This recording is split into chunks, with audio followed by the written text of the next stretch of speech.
जब अभिमन्यु का बदला लेने आया अर्जुन का दूसरा बेटा, जब अभिमन्यु का बदला लेने आया उसका छोटा भाई, और फिर युद्ध भूमि पर मौत का वो तांडव हुआ जिसने दुर्योधन की रातों की नींदें उड़ा दी, क्योंकि दुर्योधन ये नहीं जानता था कि अर्जुन का कोई दूसरा बेटा भी है जो वीरता में किसी भी प्रकार से अभिमन्यु से कम नहीं था।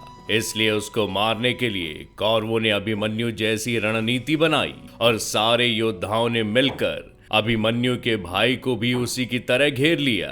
फिर जो हुआ जानने के लिए बने रहिएगा वीडियो के अंत तक। लेकिन वीडियो शुरू करने से पहले जय श्री कृष्ण कमेंट करना बिल्कुल मत भूलिएगा। हर प्रकार की युद्ध विद्या के साथ साथ अनेकों मायावी विद्याओं में माहिर नागों का सरदार इरावन, जो अपनी शक्तियों से नागों की सेना बुला सकता था और अपनी भयंकर माया जाल से कौरवों को एक पल में समाप्त कर सकता था। इरावन अर्जुन की दूसरी पत्नी नाग कन्या उलूपी का पुत्र था और अपने बड़े भाई अभिमन्यु के बदले की आग में जल रहा था। महाभारत के युद्ध में आते ही इरावन ने कौरव सेना में खलबली मचा दी। उसने अपनी युद्ध विद्या के बल पर अनेकों कौरवों योद्धाओं को हराया और अनेकों योद्धाओं का अकेले ही अंत कर दिया। जो कौरव योद्धा इरावन से हारता नहीं था उसे इरावन अपनी माया विद्या के जरिए त्रास देता था। इस प्रकार इरावन की माया विद्या और उसकी विशाल नागों की सेना का किसी के पास कोई तोड़ नहीं था। इसलिए कौरवों ने उसे घेर कर मारने की योजना बनाई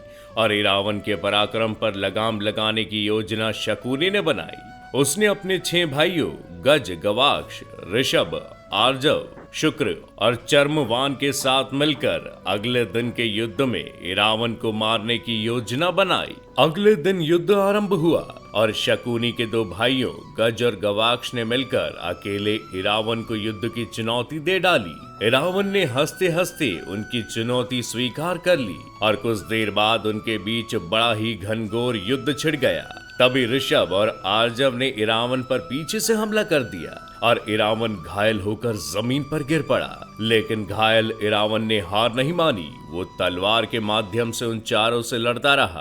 तभी शुक्र और चर्मवान ने युद्ध में दखलंदाजी की और इरावन पर भाले से प्रहार किया।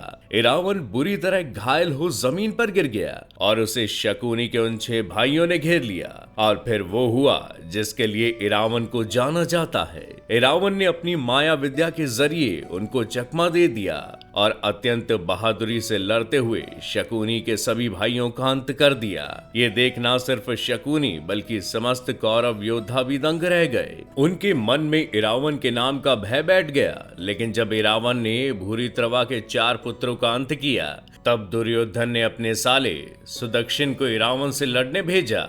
दुर्योधन का आदेश पाकर सुदक्षिण अकेले ही इरावन से भिड़ गया और अंत में वो भी इरावन के हाथों मारा गया। इसके बाद क्रोध में दुर्योधन ने राक्षस अलम्बुश को इरावन से लड़ने के लिए भेजा। अलम्बुश बड़ा ही मायावी राक्षस था।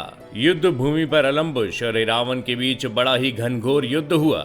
युद्ध में इरावन को हारता देख उसकी नाग सेना भी उसकी रक्षा हेतु पहुंची, परंतु वो इरावन को अलम्बुश की माया जाल से बचा नहीं पाई और युद्ध के 8वें दिन इरावन वीर गति को प्राप्त हो गया। कुछ प्रसिद्ध कहानियों के अनुसार इरावन पांडवों के जीत हेतु देवी चामुंडा को अपनी बलि देना चाहता था और हिंदू धर्म में मान्यता रखने वाले कुछ विशेष प्रकार के किन्नर इरावन को देवता मानते हैं। वे इरावन की मूर्ति से अपनी शादी करते हैं और बाद में खुद को उनकी विधवा मान विलाप भी करते हैं। तो क्या आप महाभारत के इस वीर पांडव योद्धा के बारे में जानते थे?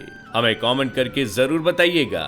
और अगर वीडियो अच्छी लगी हो तो इसे लाइक व शेयर कर चैनल को सब्सक्राइब करना बिल्कुल मत भूलिएगा।